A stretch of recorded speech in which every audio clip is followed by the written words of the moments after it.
வணக்கம் நண்பர்களே. இந்த திமுக இப்போது அதிமுக, பாஜக சேர்ந்து இந்த கூட்டணியில் போராட்டத்துலலாம் மக்கள் வெள்ளம் கரை புரண்டு அதெல்லாம் தானாக வர்றது. அங்கங்கே அப்படியே இவ்வளோ நாள் மீட்டிங் போயிட்டே இருக்கார் இல்லையா? அதுபோக இன்னும் தன்னோட ஆதரவுகளை சேர்த்து அந்த அவங்களுக்குள்ள மாவட்டங்கள்லாம் ஆக்சுவல் மாவட்டங்கள் வேறு.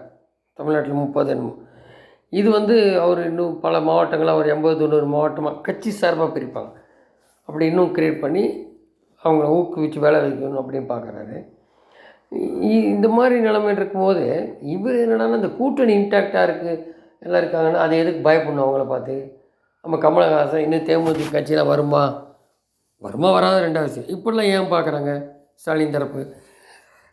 பயம் வந்து போச்சு. அவங்க நிறுவனத்திலே சொல்லிட்டாங்க 60-70 கோடி தேராது. அப்படி இருக்கும்போது எங்கே ஜெயிக்கும்? ஒன்றுமே எல்லாம் 4.5 வருஷம் பண்ணியிருந்தால் சரி, ஒன்றுமே பண்ணாமல் கடைசியில் இந்த நெல் விளைவிக்க ஏதோ ஒரு விளைவிக்கிற விவசாயிக்கு சொல்லுவாங்க பழமொழி. எல்லோரும் அறிவாள் தூக்கிட்டு விளைவிச்சது எடுக்க போகும், மொத்தம் மட்டும் வெறுன அந்த கதை தான். 4.5 வருஷமாக ஒன்றுமே பண்ணாமல் வாக்குறுதியும் சரியாக நிறைவேற்றாமல் அறகுறை எல்லாம் சொன்னது ஒன்று செய்கிறது ஒன்று. மாறாக என்ன நடக்குதுன்னு தெரியும். கஞ்சாவிலேருந்து எல்லாம்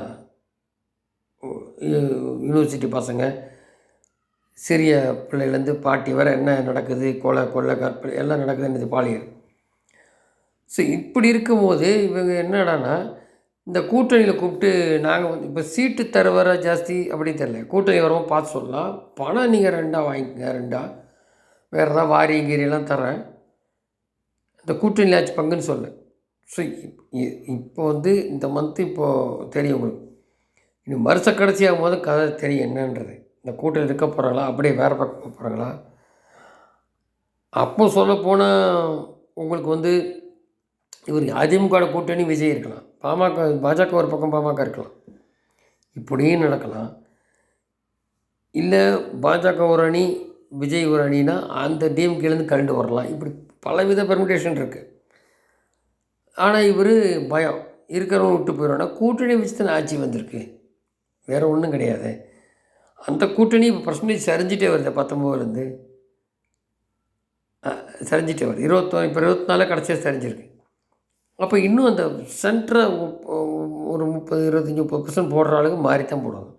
எல்லாம் படித்தவங்க என்ன பண்ணுன்னு தெரியும். இப்படியெல்லாம் நிலமை இருக்கும்போது இப்போ வேறு கூட்டணி வராமல் தெரியல. ஓரணி தமிழ்நாடு, ஈரணி எல்லாம் படுத்து போச்சு. அப்புறம் ஸ்டாலின் பேர் இப்போ சுப்ரீம் கோர்ட் மட்டும் அவங்க ஓகே சொல்லியிருக்காங்க. அவங்க தீர்ப்பு முதல்ல சொன்னதே மாற்றி குறிப்பிட்ரு. ஹைகோர்ட்டு அது தடை பண்ணுறதை அவங்க அனுமதிச்சிருக்க மாதிரி இருக்குது. அனுமதிச்சிருக்கு. அவங்களே 15 சொன்னதான் அதை இப்படி கருத்தில் கொள்ளலைன்ற வேறு விஷயம்.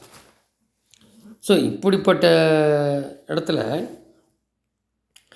இவர் என்னங்கிறாரு, நான் மோடியோட சிறந்த ஆட்சி தனக்குத்தானே புகழ்ந்துக்கிறது, இல்லாட்டி ஃபோட்டோ ஷூட், வேறு ஒன்றும் கிடையாது.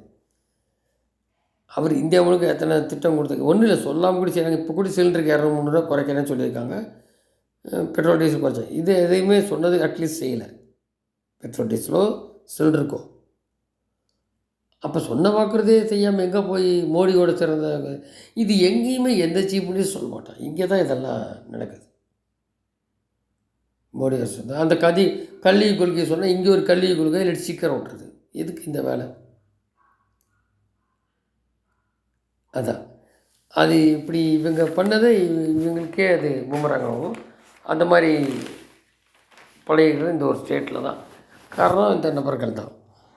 இப்போது இன்னொரு விஷயம் என்னென்னா, தமிழக பாஜக செயல்பாடில் அண்ணாமலையின் பங்களிப்பு குறைந்து விட்டதாக சொல்கிறாங்க.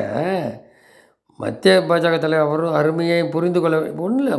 அமித்ஷா பார்த்தார்ல, கூட்டத்தை கையமைச்சு அமைதியாக இருக்க சொல்கிறாரு. அதை மீறி அண்ணாமலைக்கு அமித்ஷாவும் இருக்கும்போது நடந்த விஷயம் இது. இங்கே தமிழகத்தில் வளர்ந்திருப்பது மோடி பெயர் பரவிய காரணம் அண்ணாமலை தான். தமிழக மக்களிடையே மோடி வெறுப்பையும் விதைத்து அதில் வெற்றியும் கண்டார் திமுக. அண்ணாமலை அரசியல் வரைக்கு முன் தமிழர் மோடி ஏற்கவில்லை. மோடி மட்டும் இல்லை, முன்னாள் பிரதமர் இந்திரா காந்தி பருப்பும் தமிழகத்தில் வேகலை. காமராஜர் வரை இந்திராவை இங்கு எவரும் மதிக்கலை. இந்திரா காங்கிரஸ் அப்படின்னு அவர் ஆரம்பித்தார். அதுக்கப்புறம் இருக்கிறபடியே அவர் இது பண்ணார். அந்த மாதிரி அப்புறம் நினச்சாங்க தமிழகத்தில் என்றுமே வட மாநிலத்தில் ஏற்பதில்லை, மண்ணின் மைந்தனை தான் இருப்பார் அப்படிலாம் சொல்லுவாங்க.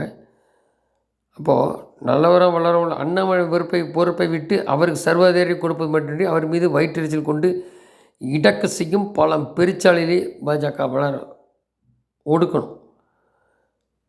அப்போது மோடி காலத்தில் இங்கே வந்து அண்ணாமலை போன்ற ஒரு தலைவன் சொன்னால் தான் தமிழன் கேட்போம். இல்லைன்னா காங்கிரஸு கதி தான் பாஜக நேரிடும் அப்படிங்கிறது வருது. ஸோ அதை ஏன் மாற்றுறாங்கன்னு தெரியல ஓட்டுக்கொண்டி. அப்படி பார்த்தா நீ அப்போது டிஎம்கே அந்த ஊழல் பேர்களில் உள்ளே போடணும், அதுவும் போடுறதில்ல. இப்போ பாருங்கள், ஸ்டாலின் பார்க்குறாப்படி, இப்போ கமலஹாசன் பல லாங்குவேஜ் அந்தந்த எம்பிகள்கிட்ட பேசுகிறாப்படியா, ஹிந்தி, தெலுங்கு, கன்னடான்னு. எதுக்கு ஒரு எம்பி சீட்டை வாங்கிட்டு அன்றைக்கி என்ன சொன்ன ஊழலுக்கு ஏற்ற வந்து. அப்போ இந்த மாதிரிலாம் கமல் பார்க்குறது, இந்த கனிமொழி பார்க்குறது, ஏதோ உள்ளே ஒன்று நடக்குது. ஆனால் அது என்னன்னு தெரில, கூட்டணி இல்லை, அது என்னன்னே தெரியல, என்ன சமாச்சாரம்னே தெரில. அப்போது இந்த பாலுக்கும் பூனைக்கும் தோளங்கதை மாதிரி இந்த பக்கம் ஏடிஎம் கூட்டணி, அந்த பக்கம் திமுகட்ட என்ன இருக்குன்னு தெரில. அது உண்மையாக பொய்யா ஒன்றும் தெரில. குஜராத்துக்கு ஏதாவது தேர்தலுக்கு தந்தாப்படியா இந்த மாதிரிலாம் பணத்தை வாங்காமல் அப்படின்றது கேள்வி. கனிமொழி தந்தா உண்மையாக பொய்யும். சரி, இதில் வேறு என்னமோ அதை தாண்டி நடக்குதா என்னன்றது தெரியலங்கிறாங்க அரசியல் விமர்சகர்கள். அது அவங்களுக்கே விட்டுருவோம், அது எப்படி வெளியில் வரும். இந்த மாதிரி இதுக்கெல்லாம் முற்றுப்புள்ளிக்கிற ஒரே வழி, மக்கள் கரெக்டாக தேர்ந்தெடுங்க. அன்றைக்கி ஏதாவது நாய் பிஸ்கெட் போடுற மாதிரி போடுவான், அதை வச்சு பழனி மாதிரி அடமானம் வைக்க வேண்டியதான். பார்ப்போம். நன்றி.